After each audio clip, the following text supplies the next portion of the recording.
or whenever we have to make an extra spend, we would usually relate that to the number of coffees that you would have to sacrifice. Oh, this is the cost of two coffees. This Honestly, is the cost of three the coffees. amount Indeed, of yeah. money we have spent drinking coffee outside, it's insane. And we could have saved Yeah. so much money, or maybe bought like a really good professional barista type coffee maker at Coffee home, machine. and still it would have been cheaper than the amount of money we have spent. The first time I left house was just to go to the US. And so that was new. My parents were worried. I was excited. The most important thing when you select a project or a lab to join is how well you work with your professor. The food size was humongous, okay? And on record, it was the best burrito I think most of us had ever had. So I looked at Costa and he looked at me and we are like, we cannot throw this food because someone And else I has think paid. Yeah. So I used to collect a lot of these t-shirts, and basically that was my one way of avoiding shopping for t-shirts because I just hated shopping. So I was like almost more than 200 pounds back in 2019. So I started doing that in the library, but suddenly I felt that, okay, why can't I do this in Coursework as well? Unfortunately, I don't have that routine anymore because, work and life catches up really quick. Hello, viewers, and welcome to the next episode on our podcast channel called Budz, where we talk about our personal and shared life experiences and give you tips and information on activities, procedures that we went through in our grad life and beyond. In our first episode, we talk about how we met each other and the link to the first episode's in the description. But in this episode, we're going to go beyond that, talking about how we became the Crestview boys. We talk about some of our early days. We talk about how we got to know each other and how we helped each other get to a point where we call each other our friends. I've heard a lot of people say that your friends here in the US eventually become your family. And I'm proud to say and call these folks my family here. So let's go ahead and get started. Maybe I can kick us off. Talking about early days, I fondly remember some of the early days at Purdue, where Harshal, Swapnil, Varad, and I, we used to be roommates. And one thing that we would love doing after a long day at work was to have our meals together. And we made some amazing memories at those dinner encounters. We barely had any furniture in our living rooms, but we made the most of it. We would cook together, talk about our times at the university, share stories, get some tips, advice, and then also share our personal life stories. I think that's something that really helped us unwind in a rather busy first semester and coping up with life in general in the US and the grad school. Harshal, like a question to you, what about the early days kind of strike for you? yeah, the early days, as expected, were a lot of struggle. We came in and not in a completely new country, in a completely new setting with strangers and around you. And especially for me, I've never left my house. Like the first time I left house was just to go to the US. And so that was new. My parents were worried. I was excited. My parents were worried, but my parents eventually got to know you guys, and then they were happy as well. And yeah, I remember we had a great time those initial few months of setting up the house without a furniture. And I remember how we sat down in ICT once before our trip and then decided what we are individually good at. So some of us are like, oh, we'll do the cooking. Some of us will do the cleaning and washing of the everything, and then some of us will like clean the house or whatever. So and once we came here, we just forgot all of that, and everyone did whatever they wished. And so that was fun. I remember India, we left the convenience of India where you need something, you just get out of your house, go down to the building and grab something from the store and come back up.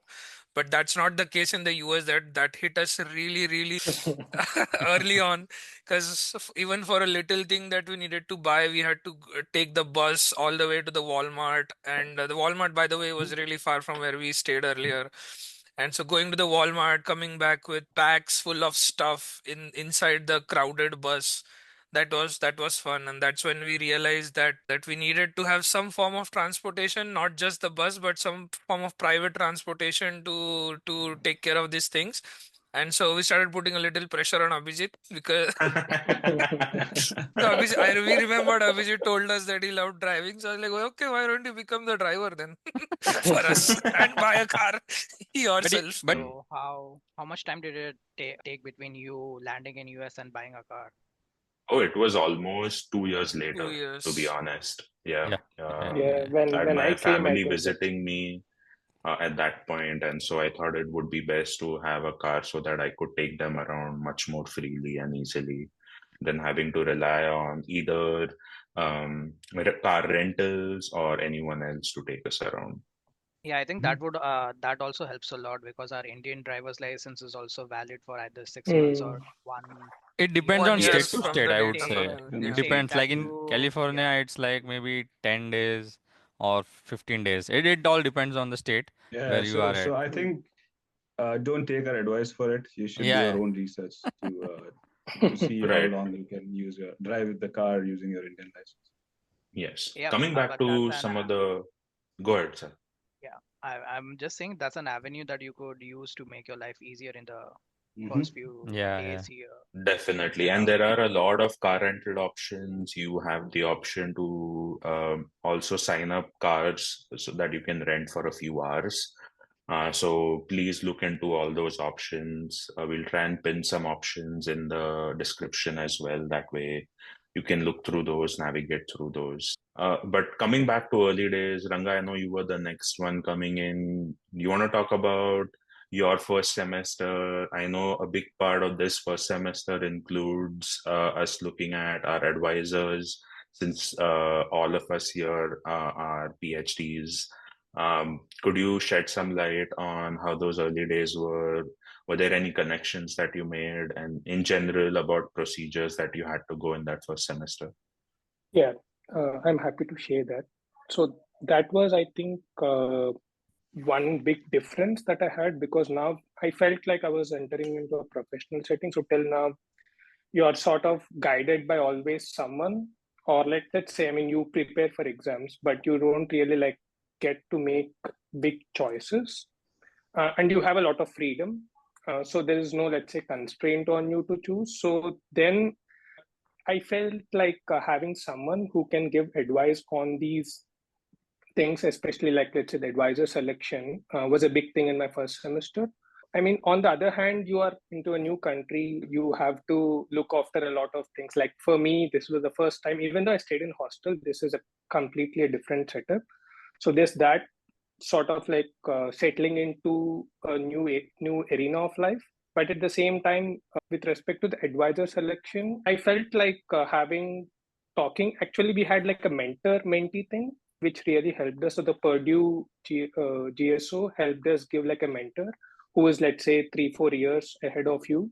So getting the insight from them about how to do an advisor selection was really helpful. But at the same time, I remember talking a lot with Abhijit and one more senior of mine, because I was really interested in catalysis, and I know you were doing, and the other senior was also doing. So I had really long discussions about like how to even approach advisor and talk with him. What insight should I draw, and what insight should I give him to help me take a decision, also help him take a decision to choose me.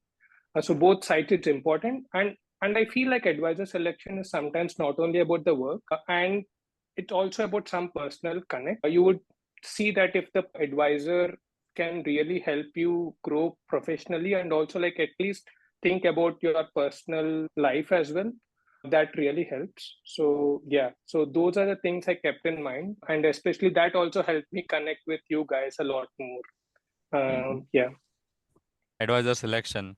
It was very useful for us, our departments. We could come here, talk to other students who are part of those professors group, how their experiences has been, and then you go talk to different professors, get to know what your interests are, what professor is expecting from you, how much percent he would like to do hands-on work, and how much could be at that time I think we did not have this concept of remote working, but how Mm. much time you can work from out, like not going into the lab basically. So and uh, having students and friends who are in the different stages of PhD, you can come to know more inside stories about different professors and how they are working structure is, how their dynamics of the group is. So that was pretty helpful to us, especially both of us. We used to discuss with Costa when I used to discuss with Abhijit, with Ranga, and then I spoke to a couple of different professors. I mean, seeing all of my friends in catalysis group, I thought, okay, I should also go get into one. But then at the time, I was talking to different, even my professors back in India and my different mentors. And batteries were, I think, very upcoming field at that time, especially given the electric vehicle boom. And so yeah, that's how I ended up in the battery material science, I would say, kind of group. And that's how my journey was working in the battery field. So Yeah. Yeah. Tarun, I know you started off with a master's at Purdue. Could you talk about maybe what it looked like settling in something around course selections, specifically in your first semester? I know it's a big thing getting your course selection done right.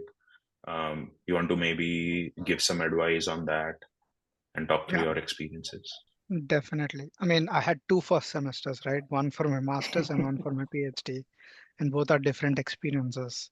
Fortunately, when I came to the US, one of my roommates did his bachelor's from University of Illinois Urbana-Champaign.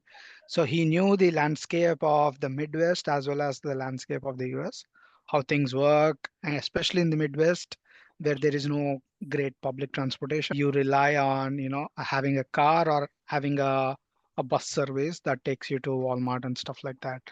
So we had a different strategy thanks to him because we didn't want to spend an hour going to Walmart and an hour coming back in the bus.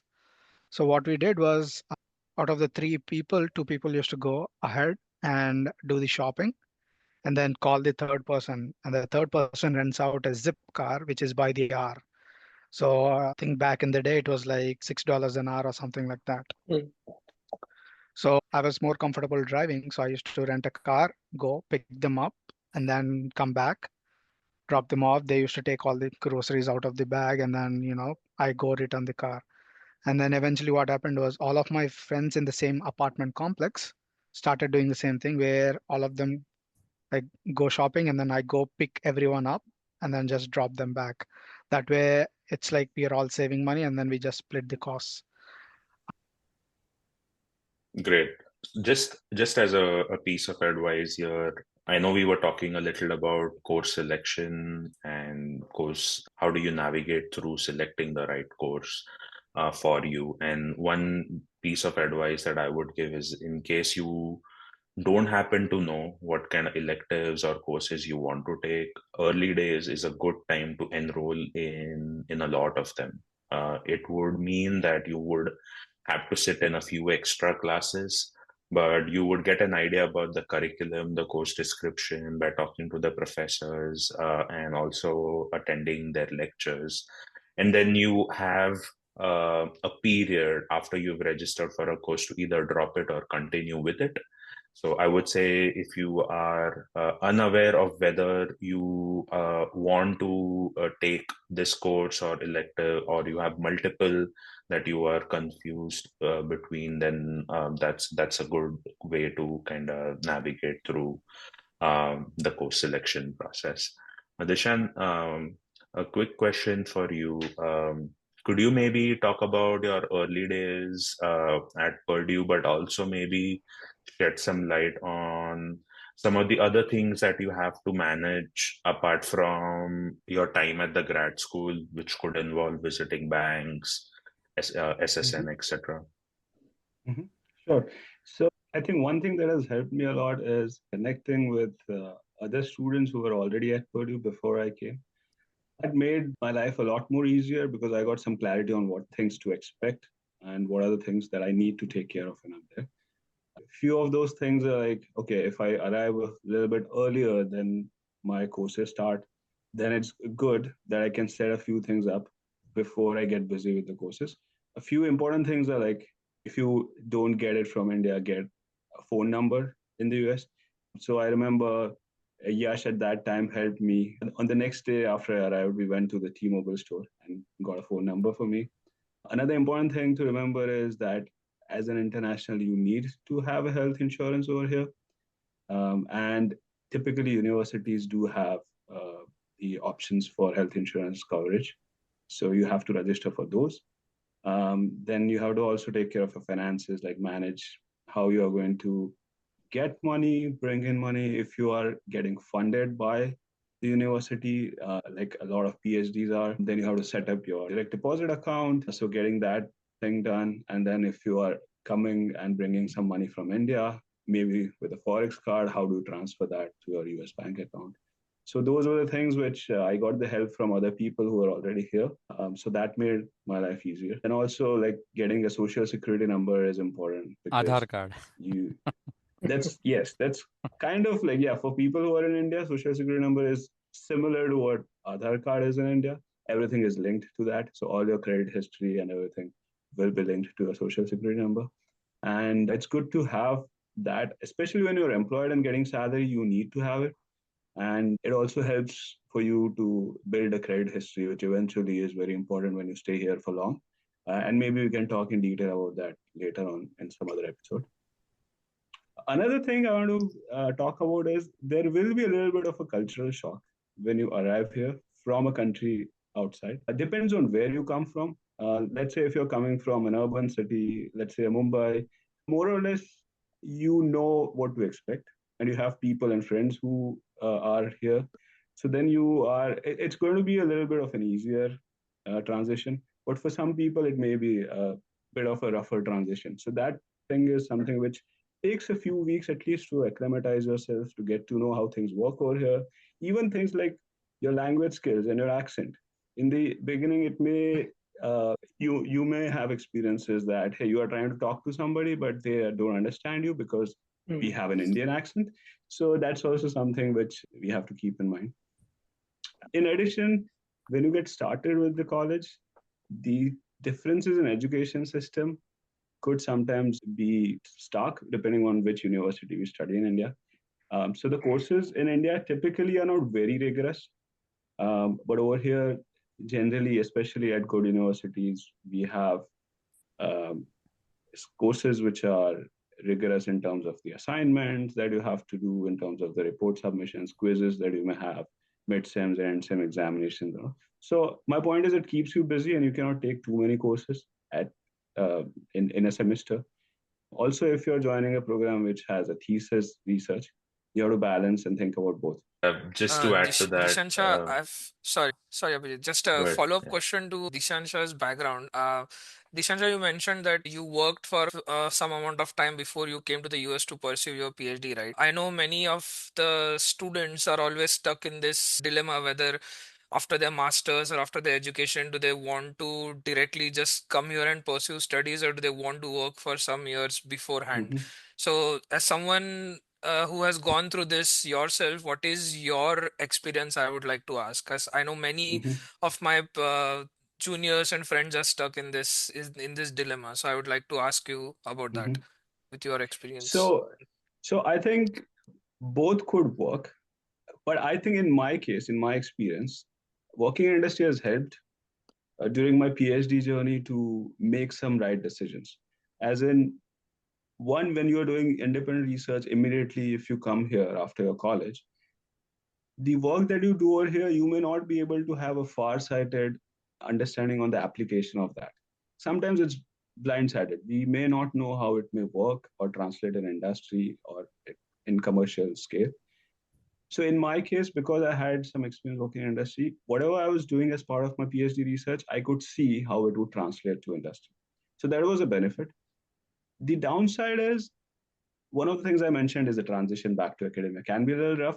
Second, the financial part, like if you're earning decent money in industry, getting back to the academia where you won't be getting paid as well could be a challenge.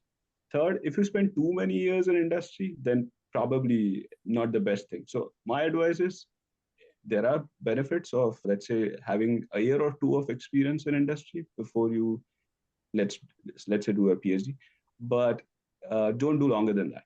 You know, maybe you can get a paper or two out. I have some friends who got a paper or two out of their work in industry for a couple of years, which helped them for the applications and for the PhD as well. So that could work for you. Yep, agreed. Yeah, I can add a little bit to that because I did the same thing. I think Mihit also did the same thing, worked in India Yes. before the Mhm. transition. In my case, I worked after every level of education before transitioning to the next level. So after my bachelor's, I worked for a year before I decided to move for my master's. That kind of is because, when I had the admits right after my bachelor's, I thought, let me see how the work culture is in India and let me see if I want to be there long term or not. So unfortunately, the place I worked pushed me out and put me in a position where I thought I can't stay there for long term. So I decided to come to the US for masters. So after my masters, I wanted to immediately transition to PhD, but the program did not take in. So I had the fortune of working for a big pharma company. And then when I was working, it made it realize that there's a lot more research to be done, and also a growth opportunity point of view, right? Like you can have a growth with a master's, and the growth trajectory with a PhD is slightly different. It just depends on what PhD program you're in, which school do you go to, what is your research, and so on. So I thought to myself, if I stayed in that company for like 7, 8 years, I wouldn't reach the position that I'm currently in with a PhD.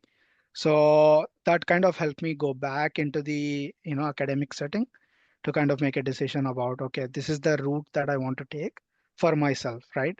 For other people, they have to weigh the advantages and disadvantages, as Dishan was mentioning, right?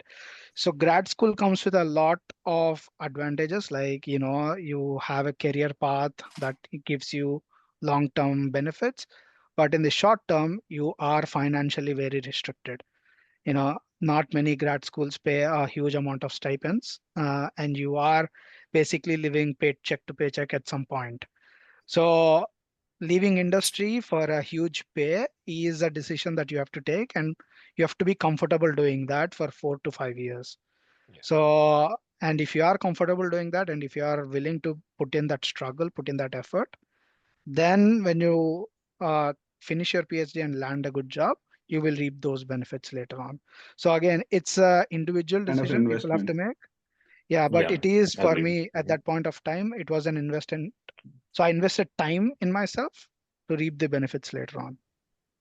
Also, to add to that, the having an advanced degree also helps with your visa processes a little bit, because as we all know, it's been in the news all over, because the visa process has become a little difficult for everyone, for all immigrants. So if you happen to have an advanced degree, that's a very big plus on your profile, which means that you could be able to qualify for some high exceptional, talented visas, so that helps you get over that restriction as well. Yeah, definitely. Having a PhD on that end helped me a lot transition into visas that are different from the usual lottery ones, and it just kind of gives you an edge over just being in the regular queue and hoping that you win a lottery seat. Continuing our conversations on early days, Mihit and Sarkar, I know you guys came in together at Purdue. Can you talk us through how that first semester was for you both? I know Purdue and the first semester brings a lot of things with it. You have advisor selection. The coursework's a little rigorous, especially in our department. How did you two navigate through that particular time? For me, I think we applied to the department, right? So for us, it was a little bit more structured than some of the other programs I've seen with my other friends. So for us, I think the first semester is mostly concentrate on your courses. We had, I think, four level course, Three which were were quite Yes. mandatory, strict. right? Mhm. Three was Three mandatory, were three were and one was mandatory, one was elective. Yeah. elective. Elective. Yes. So as Dishan and even Ranga pointed out before, it was a huge, I would say, different than how courses are taught in India. So it took some time to get used to how people like teach here, and the kind of well, when Tarun was talking about Hicks, it brought me all those memories of like Yes, sitting there at like 2 absolutely. a.m. trying to get done with all our courses. For me, I was kind of like, even though I'd applied to the department, I knew what professor I would like to work with, and he was always my, top choice. So you basically network with professors as well as other students, try to find, what kind of lab you would want to go to. So that's there in the first semester, and then in the end, you basically give your list of like top choices, and if your professor also likes you, you'll probably match with them. So for me, it was a little bit different because at that point, I was not like my professor was giving a project with someone else in another department. So it was like you also had to go and understand like what the other professor is also doing, and that was the experience that taught me the most important thing when you select a project or a lab to join is how well you work with your professor. Okay, so you have to know what a day to day in the life of the student in that lab is like, and you also have to talk to students outside of labs or the departments. You have That is one key insight that I got through all that process, to know actually how it was working in that lab. Okay, and then I think after that I did get my project that I really wanted to work on, and it was very structured from my part. It was a lot of talking with current students, past students, the various careers they have taken. You have to know like what are the possibilities, like what are the things past students have done. And another part is like you do need to also talk about during your PhD there are opportunities for you to do internships too, right? So you also have to kind of also talk that out with your professor before joining, that I would like to do internships. Are you okay with that? What's have other past students done? So those are the main, I would say, key points that I was focusing on when I was selecting my advisor. I think to add to what every one of you have mentioned, right? The difference, one of the major differences that we find in education over here is the homework system.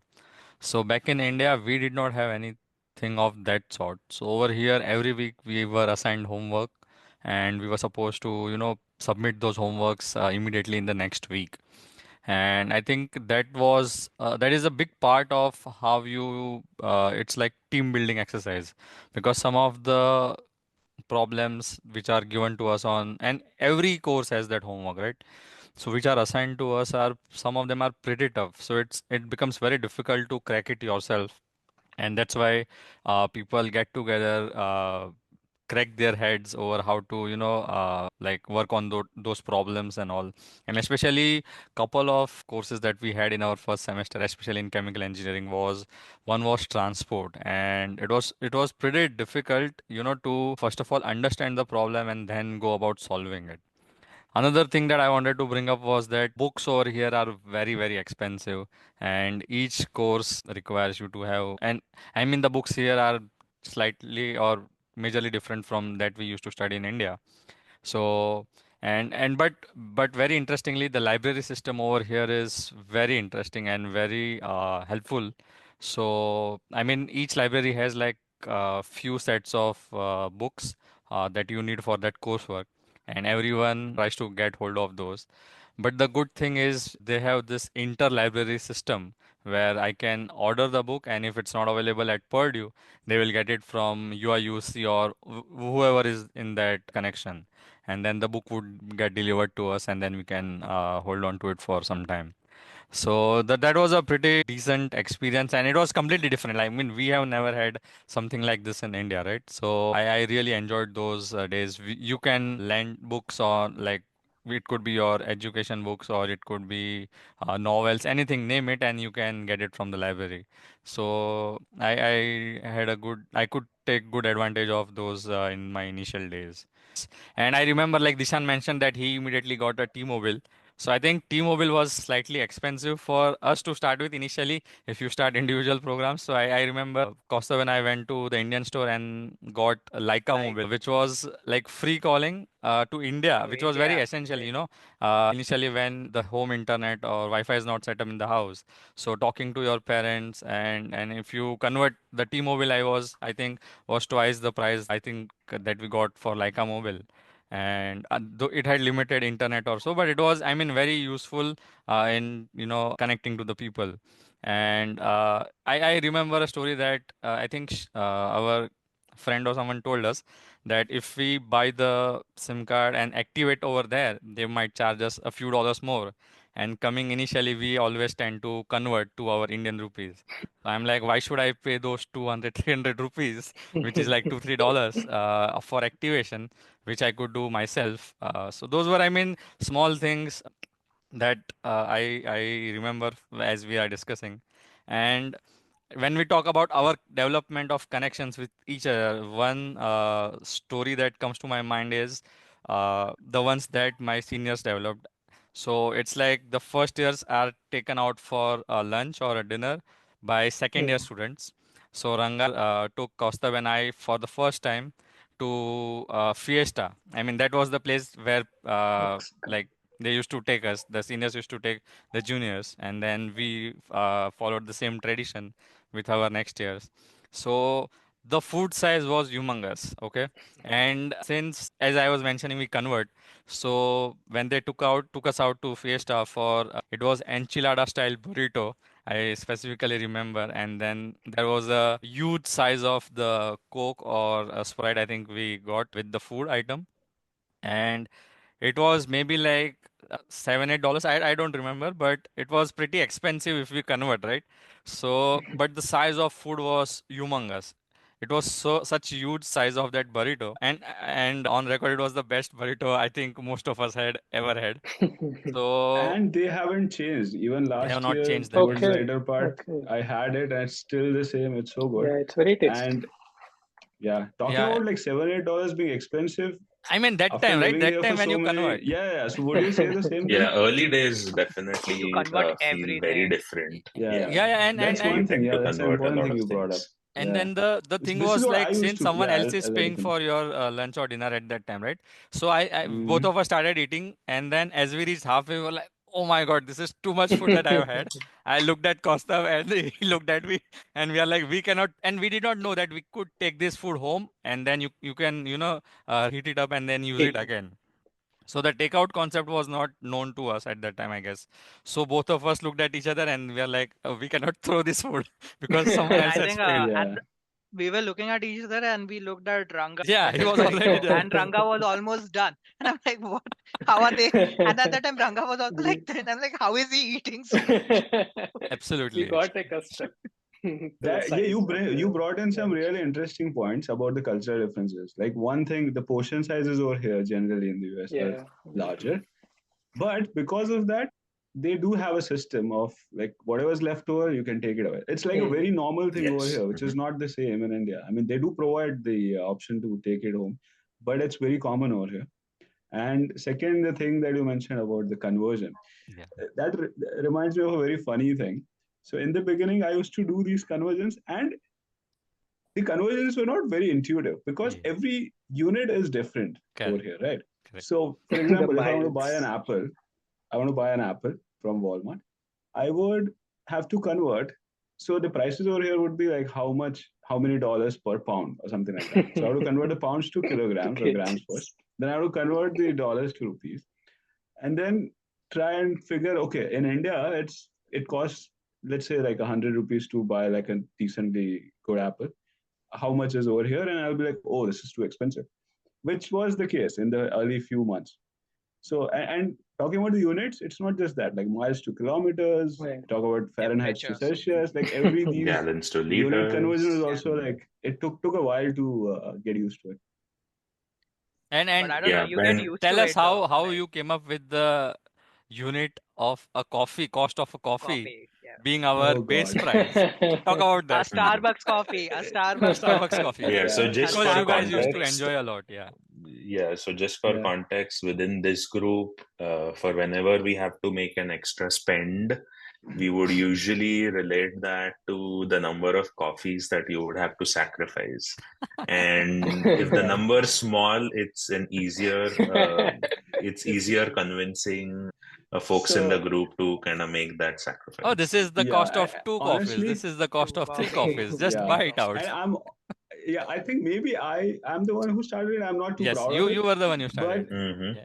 yeah, but honestly, at that point, uh, because it was a struggle to convert everything back to rupees, and because that's not the right way to do it, right? The economies over here are different. The kind of money we earn over here is different. So converting dollars to rupees directly is not the best thing After a to couple of months, compare I would how say. After expensive. a couple of months, Right, right? right, right. Yeah. After a few months, then we started thinking is so the reason this okay. I will give a little bit of background. We all, I think, most of us love coffee, and on campus, especially if you are busy with courses or research, there are times during the day when you feel like, oh, you want to like let the steam out, take a break. So we would just go and grab a coffee, go to like, and we had bunch of Starbucks, and then other few local cafes like Grey House is one of my favorites. So we used to go there, have coffee. Now coffees at that time were a little bit cheaper than now. Like if you want a black coffee, maybe about I $2. If you still want remember the a price. latte, $5 approximately. Grande about white five. chocolate mocha was 5.57. Five. So that was our Right, that was one of the expensive ones. That Yeah. was one of the expensive ones. Now it costs like maybe close to $8. Yeah. And so Wow. $5, and we used to take like either white chocolate mocha or some sort of a latte, Oh, which white. would typically cost around $5. And why we used to take And we used to it was the closest to Indian coffee, right? closest. The white Yeah. chocolate mocha was closest to Indian that's coffee. Yeah, that's yeah, true. yeah. Yeah, a True. little bit Indian sweet latte. and things like that. Yeah. So now, since we were spending, let's say $5 every day for coffee, we would be like, Yes. see, we are spending so much money anyway on just a simple coffee. Yes. If you want to make any expense which is costing, let's say $10, and which is important, we need that item, you'll be like, oh, this is just like 2 days of coffee, you know, 2 it's days just of two coffee. coffees. So that's how it became a thing that, oh, you know, don't think too much about it. We anyway Yeah. spend too much money drinking coffee. So Correct. maybe we can buy this. We can afford to buy this. Absolutely. Yeah, And that's that's how how we it came ended into up being. buying all our, I think, not furnitures, but I think the appliances, right? The toasters, the Appliances. juicers, Yeah. etc. Yeah. Yeah. We're like, oh, this is 4 coffees. This is extra Cool. Yeah, coffee. yeah. It's okay. Yeah. And No, honestly, fun the times amount indeed. of money we have spent drinking coffee outside, it's insane. And we could have saved Yeah. so much money, or maybe bought like a really good professional barista type coffee machine. maker at Coffee home, machine. and still it would have been cheaper than the amount of money we have spent. If But the it didn't Or a have influencer house right culture, now, yeah. I think. I would like to bring that if the influencer culture was present at that time, like how much amount of sugar that we were consuming by drinking that white chocolate mocha, I think we would have been more aware and we would have stopped long back. But Costa would disagree to that. He Yeah. still drinks Yeah. coffee. I stopped it Starbucks coffee is after. the best. It's the I best You I still coffee get the drink ever. venti I to drink work more of every black day. coffee now. Oh my goodness. I still get one before I go to work every day. Yeah. A very funny story that came to my mind as we were mentioning about the portion sizes, right, of the food. So I remember the first time, I think it was the third day, Costa Bhai, Yash was also there. Maybe Ranga was there, I'm not sure. Or Swapnil was there at least. So we went to the subway for the first time, okay? And Yash told us that you can get the Coke or something, that whichever you want.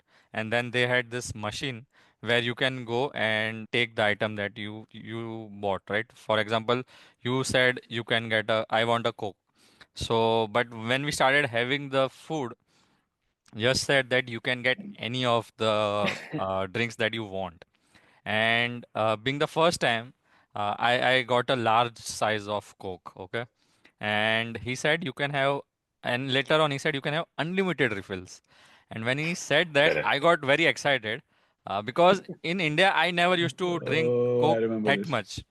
And And over here, I think the Coke is also like it has high caffeine content. Sugar. Caffeine content, I mean. So Okay. I had like one glass at the start, the second glass with the sandwich that I was having, and I thought like I am leaving, so let me have the third one. I will have it on the way. So you're Mhm. living. And then we started walking back, and I literally had to come home running because of so much caffeine content. Oh my goodness. And then my whole stomach got upset, and oh my God, it was a terrible experience. But then yeah, free doesn't mean that it's good for you.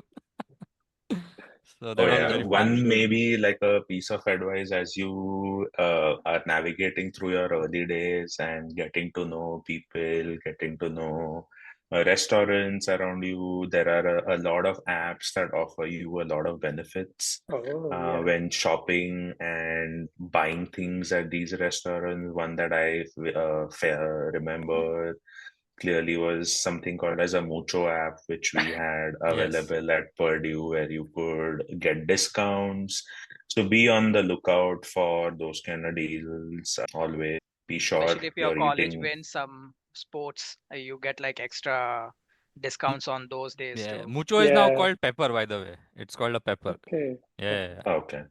And Also, Yeah, if you just remember be remember, on to the ask lookout for for those things. go because generally they Yes. always have some form of student discount, whether it's at a restaurant or if you're going for a movie or if you're going for hmm, bowling or any sort of activities, always ask for a student discount.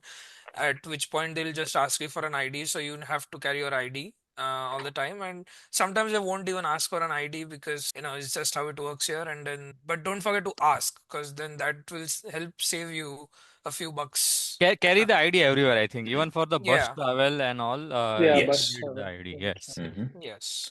So I know One other we've spoken advice, a lot one about.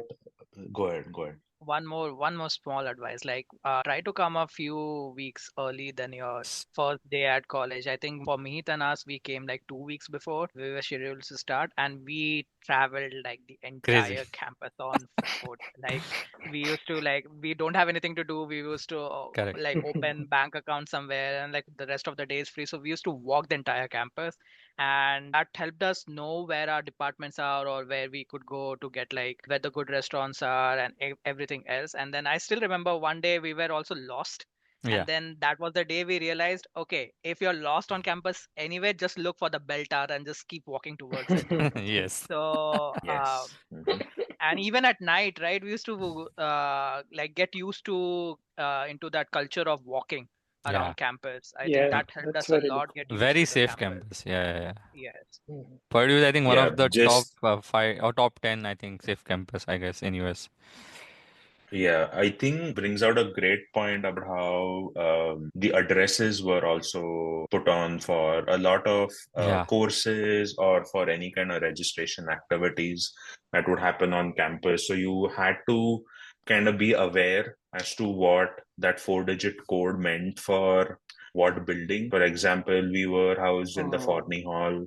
It would be called as FRNY, and you need to know what that means because the only thing you would know is that okay, your next session or your registration for say something like an I-9 or SSN is happening at a 4-digit building code, which we have no idea unless you've spent time navigating around. So early days, make sure you kind of go around the place, get to know the campus because it's going to come handy because a lot of services that you would want to reach out to your health departments, your places where you get your ID cards and other things are all going to be at different places. So it's best to kind of understand the campus as early as possible.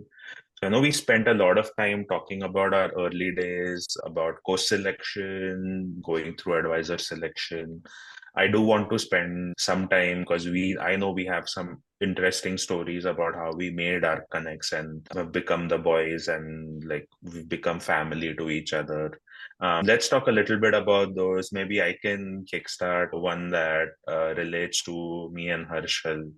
Back in the days, I remember, like most of us have pointed out, it used to be a rather rigorous first semester and an advisor selection procedure that you have to go through. But one way we found sanity in this particular setup was to kind of frequently go out. I know the unit conversion stayed with us for a few months, but then we just decided to give up on it. We realized that the more we convert, the less we were going to lose out on these experiences. So one thing that we would like to do, and Harshal, you need to talk a little bit about this too, but we were all movie buffs. So one thing that we would love doing was every Friday go to a local Italian restaurant that was right next to the theaters, get a nice meal there. Next stop was the movies. We would always catch up on a late night movie on a Friday. And then our frequent stop thereafter, depending on when we would finish our movie, was to go to an ice cream parlor right after and do all that and then come home and relish on that ice cream. I don't remember of a time where we've actually sat down and I've had ice cream at Cold Stone. It would always be a takeout, and these takeouts would be like a humongous portion, something that you and your family could eat together, but we would consume all of that ourselves. Funny part aside, the idea was that we would come back and relish it not in a single seating but in multiple. But I think that was one kind of way for us to unwind, because like me pointed out, you would have to turn in your assignments almost on a daily basis, or every 2 days you were bound to give an assignment, and Friday evening was our a time for leisure, and we tried to make the most of it through such activities. Harshad, I know you must be remembering of these times, and also Corec, so I'll let you kind of build up on that, like how we used to go to this recreational sports service available at Purdue and play badminton. Yeah, so with as Abhijit mentioned, and as we all talked about before, right? Like the curriculum is extensive, it's rigorous, and you have to keep to keep your sanity. You have to engage in some or the other activities that you're interested in. And the universities here are a little bit different than how they are in India, because in India, the focus is usually always on studies and there's very limited side activities that you can do. But you come here and you notice that even the top institutes like MIT, Harvard, those who are known for their research and curriculum, they all have so many other activities that you can explore, that you can take part, and it is encouraged that you are that you take part in whatever activities or clubs that you can find. So, for example, like there's if you're interested in photography, there's a photography club in each. I'm pretty sure each university has photography club. Yep. So just become a part of that, and then you'll join your fellow photographers who go around the US once in a year to just as a as a photo taking exercise. So they take courses as well. Similarly, there are salsa classes where if you if you like dancing, if you want to unwind by dancing, then you just attend those classes. There's drawing classes, artistic classes. There's if you're into sports, then there's tennis clubs that you can join, badminton clubs and whatnot. So, for example, I was really into badminton, and I think as we discussed in the last episode, that's how I knew Abhijit. Before we even got admits to Purdue, is our common love for badminton, right? So we used to go to the Courec, which is also the recreational facilities for our university, and each university has its own has its own sports center kind of a thing, which is all the different sports, including rentals of all the rackets, balls, and whatever you want to play, like, right? And then they have courts in there, and they have swimming pools and all that stuff. So it's a one huge building that has all of these things, and it's a part of every university campus. So for us, there was this COREC that we used to call it Purdue Cordova Recreational Center. Wow, you remember So the name. I remember the name. Yeah, I learned the name after 2 years, and then I still remember it. Amazing. Yeah. So we used to go there for a lot of badminton sessions. You go around there, you meet your fellow uh, students in Purdue who are also interested in badminton. So that's another way you get to connect with people, to unwind, and then to just have more group of friends. Just be centered around all the activities that you Yeah. enjoy doing. Yeah. So there are so many things that happen. I know few of my there are a lot of music bands also in Purdue that you can be a part of, and a lot of cultural related stuff also. So like Purdue has a lot of like association for like Bengalis. So if you are interested in those kind of things, which the I don't remember. Do you remember the name of what the association is called? I know that was a very Yeah, popular one because it used to yeah, it's organize a called lot of concerts and events. Tagore Uh, What is it Society. Tagore called? Society, Tagore yes. Society. Tagore Society. Mhm. Tagore Society. So There's there's also so all one of called Tal, I think, if I'm not wrong. That is yeah, for there music, was classical Music, music, Dancing, yeah. music and Mhm. classical dancing, Classical right? music. music and classical dance. Indian music. Yeah, yeah. Exactly, exactly. So there are lot of such opportunities as you come to graduate school, and initially you think that you may not get the time, or you might not give them as much of an importance, but then you realize that as the vigors, as the rigors of the curriculum, as you go through as you go through the grind, you need something to unwind, and these are the places that you can always explore, and almost all universities have them. I think Correct. So Yeah. What a I quote. think I think five it of should be us put used. into a quote. When you Yeah, grind, you I need was to just gonna say unwind. that. Put it on a shirt. Yeah. Rigor, something he said, right? Nahi, nahi, Mhm. grind and unwind. Grind and Grind unwind. and Mhm. unwind. yeah, I when you mean, it go through must the be one of grinds, you the need to t-shirt unwind. that he You used to need to wear, I unwind. guess. So you can also talk about those lot of free t-shirts that we get. Yeah, there are Oh, so I many got Oh different so yes, many activities. free yes. Yeah. t-shirts. Yeah, yeah. Yeah. The Yeah. first The So week. first week, right? First week of yeah. every fall semester. Housing And then there fair, so is many things. one there are two housing fairs in a year that Job fair, used to housing. happen like That's at an the beginning of the absolute summer right. and the end of summer, right? So each of these fairs is basically a place where all the apartment rentals, they would come there to advertise their rentals.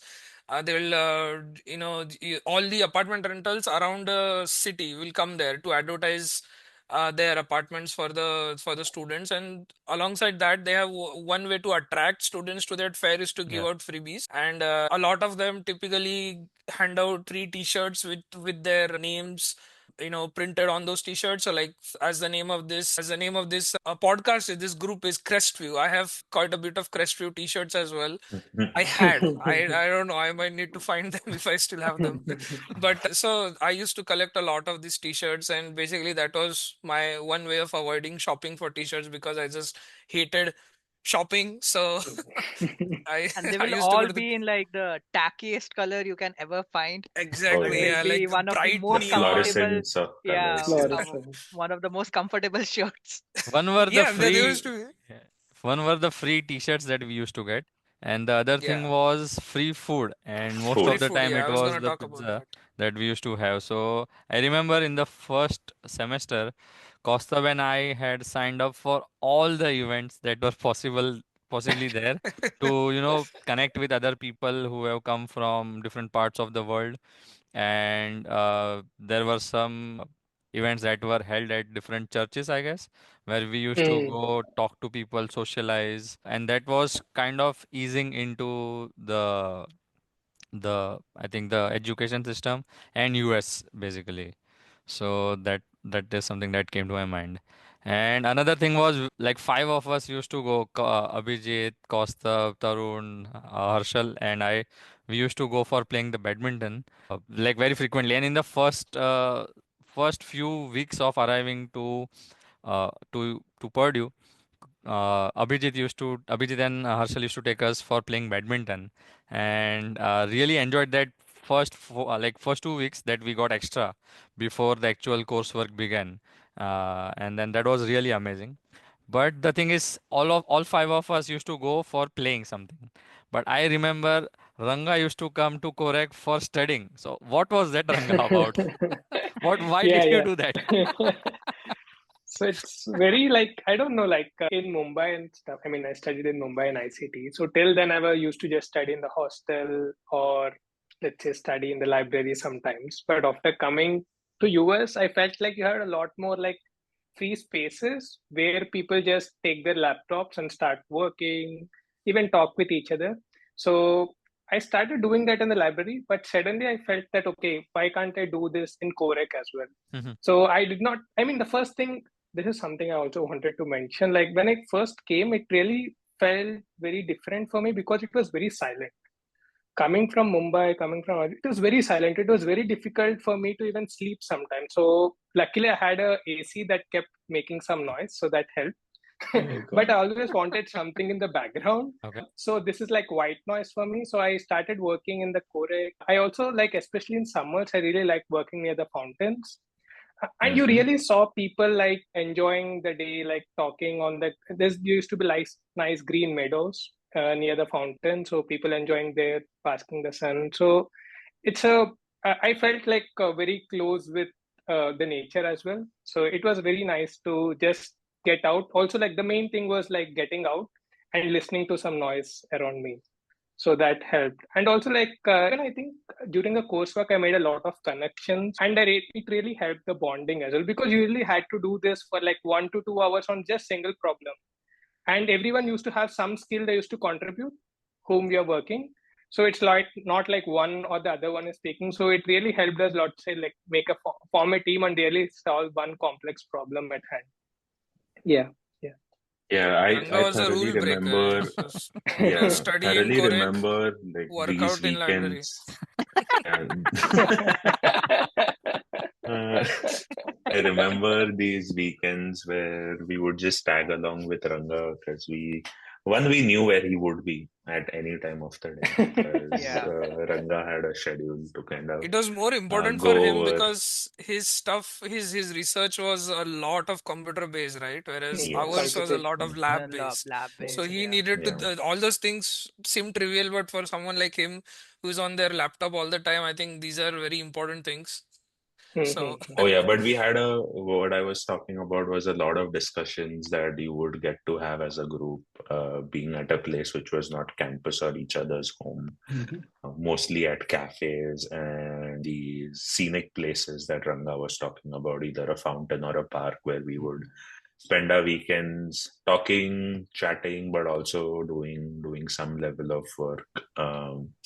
Talking about Korek, I think it brings back some fond memories about Kaustav, Mihit, Harshad, and I signing up for the personal trainer.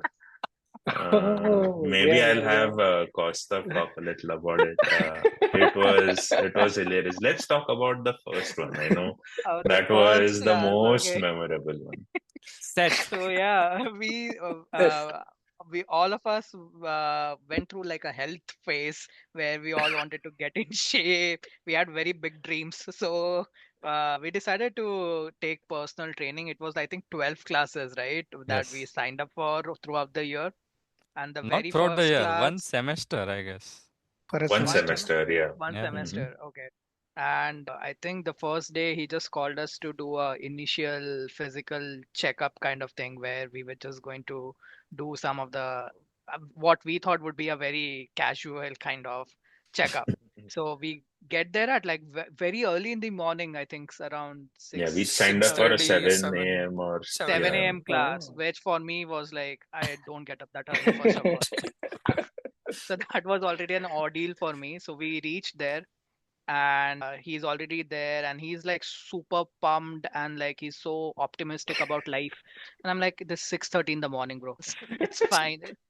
And then he made us like run, do jump ropes. Yeah, we And were told it's going to be a physical checkup, but little did we know that it was going to be followed by our first session. So we had our yeah, first Yeah. session on that day. Yeah. The and physical I checkup, we all learned what we already knew, that we were all overweight. But to have a He fit made- instructor tell you that you are overweight and obese hurts a little. So I still remember he made us do laps in that, running station. And after the second one, I was like, "मैं तो थक गई भाई साहब." And he's like, "Run, run." And I'm like, "नहीं होगा." I'm gonna walk the rest of the way. I fondly HIITA. remember this because the way it was done was a person would have to do a floor exercise and the other person had to run. And the person doing the floor exercise had to continue doing the exercise until the person finished a lap. So the person on the floor is literally cursing because he's not able to view one of his teammates. You were tagged into teams and the other person's not showing up. And these were all rigorous planks and other kind of core exercises, which after a certain point is going to give you significant amount of pain. And you are literally longing for this partner to show up, and then you have someone like Kaustav on your side who has refused running. So What how we So used many to do is sessions it did it if was actually when last out of 12? no, we finished the whole thing. we But the finished first it, one, I remember we all ended up with a lot of bad cramps, stomach aches. One of us might have also puked, but that was a story to remember. It was hilarious. We went out of the gym, um, anything like with sore muscle, sore body, anything but motivated to come back. But we eventually made it. We made it fun. We kind of he realized to like our personal trainer that these guys we will इनसे have नहीं to go a होगा. little Talking अरे slow. of इनसे And नहीं होगा fitness नहीं, and weight थोड़ा loss, slow जाना पड़ेगा. That's all he हाँ, came. समझा yeah, समझा. talking I of still fitness remember. and weight loss, we have to sometime talk about Mihit's experiments with IF, intermittent fasting. Yeah. oh yes, it Oh, was yeah, I really mean that big is on. important because we used to work out for those 2 hours or whatever, like work really hard and then curse each other and puke and whatnot, and then go back and have a burger and and a burrito. So that never helped. But for So that, Tarun also has a great experience. I mean, the transformation that he Yes. has also Mhm. had is like remarkable. I mean, I think he oh was. yeah, Yeah, Tarun. yeah. Go ahead, go ahead. No, I was just saying, like I had a routine. So I used to go to lab at 9:30, 10. I used to be there till like 4:30 because after 5:30 the Coursework gets crowded with like all these 18, 19-year-olds finishing their classes and hitting the gym. So I used to be like, okay, to beat the crowd, I'll just leave work at 4:30. So what I used to do was go work out for like an hour and a half, 2 hours, whatever it is. post some Sometimes, selfies, yeah, mirror selfies. and then take a shower and then just go home, eat dinner, and then see if I have more energy left. I'll just go work or finish some work or like go to Crestview to hang out with these people. So that's how my routine was. Unfortunately, I don't have that routine anymore because work and life catches up really quick. You were But also on yeah, keto diet, right? no, I was just No, no. maintaining the diet that I was just watching what I eat. I We used to should not share eat. some photographs of Tarun in this podcast. Yeah, Oh, for sure. definitely, The definitely. Even Mihit. transformation journey. But for me, From yeah, Yes. when we talk well, in general about our group, right? I think no one apart from me has that gymnastic approach where my weight went up, went down, went up, went down, went up, went down. So many times. Like I kept on losing like 15, 20 pounds. But yeah, I mean, I used to be very strict about like when it came to the diet. I was like almost more than 200 pounds in 2019. After I think my parents had come to Purdue and when they left, I think my weight at that time, eating all the burritos and etc., as Harshal mentioned, it went to like almost more than 200 pounds.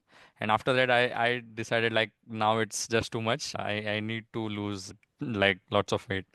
So I started this intermittent fasting where basically it was something that Ranga used to follow. He used to eat very light dinner in the evening, and so inspired by him, so basically I eat only during the 6 hours of the day, and then we have 18 hours of fasting. So I followed it very religiously for I would say 6 months or so, and from 200 I think I that was the highest weight loss I recorded. I went to almost 170 or 166, so about almost 30-34 pounds I lost. We can share that photograph also. So Yes. and then again I think once again you achieve something, you tend to go to that relaxation phase or something, and then again you complacence. start to slowly gain weight. But the diet I think has more impact than the exercises, because Yeah, yeah. overall you cannot like gain weight suddenly overnight. But when you stop exercising, you can immediately bounce back because you are on the same diet. So I think that was the something that worked out for me. So it took me quite a while, almost another year or so, to slowly gain another 10-15 pounds. But then, so it depends on how you You're can do it. waiting for some more motivation in life now. Some more motivation. Let's see what that next is.